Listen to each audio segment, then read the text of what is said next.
Xəbər verdiyimiz kimi Goranboy rayonunun Faxralı kəndində ailə münaqişəsi zəminində qətl hadisəsi baş verib.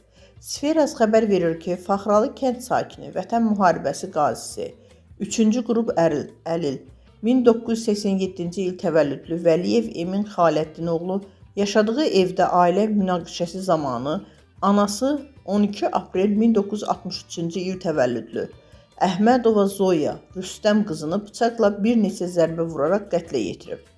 Hadisə zamanı həyat yoldaşı 29 yanvar 1995-ci il təvəllüdlü Yolçuyeva Jalə sahib qızı da bıçaqlanaraq xəsarət alıb.